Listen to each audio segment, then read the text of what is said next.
সুপ্রিয় গাইস, মাঠ সমাচারে আজ আমরা এসেছি একটি আমাদের অতি পরিচিত একটি সবজি পটল খেতে আসছি। এর ইংরেজি নাম আছে পয়েন্টেড গ্রাউড। এর বৈজ্ঞানিক নাম আছে ট্রিখোসনা দিস ডাইকা। এটি একটি বহুল চাষাবাদযোগ্য সবজি। বাংলাদেশের, ভারত সহ দক্ষিণ এশিয়ার অনেক জায়গায় এই পটল খুব জনপ্রিয় একটি সবজি। পটলের বৈশিষ্ট্য যদি বলি, গাছের ধরন একটি লতা জাতীয় বহু বর্ষজীবী গাছ, মাটিতে লম্বা লম্বা পাতা মেলে ধরে।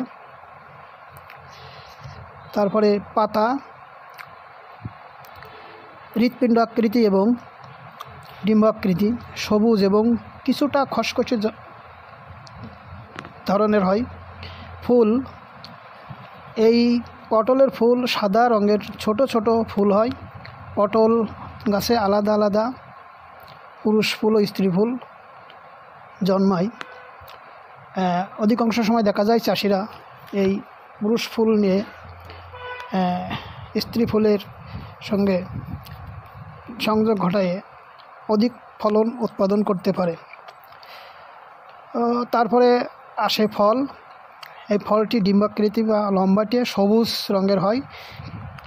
গায়ে হালকা সাদা দাগ দেখা যায়। দাগে থাকে অসংখ্য খসখসে ভাব। কাঁচা অবস্থায় এই পটল খাওয়া হয়। তো এরপরে আসে ধরেন বীজ, পটলের বীজ। ফলের ভিতরে শক্ত ছোট ছোট বীজ হয়ে থাকে। কোনো পটলে অনেক বীজ থাকে, কোনো পটলে কম থাকে। সাধারণত চাষাবাদ হয় আমাদের দেশে পটল। আবহাওয়া গরম ও আর্দ্র আবহাওয়ায় এটা বেশ যথেষ্ট উপযোগী।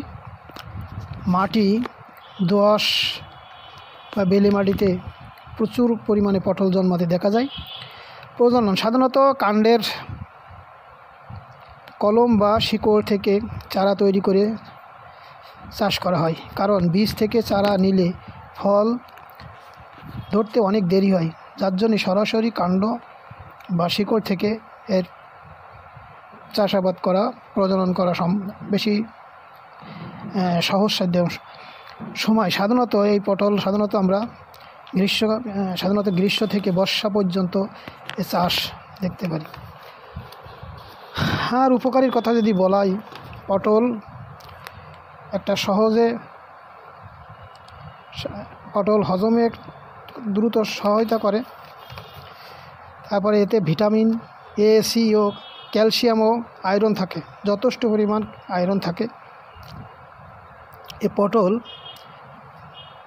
খেলে ত্বক, চোখ এবং লিভারের যথেষ্ট উপকার করে।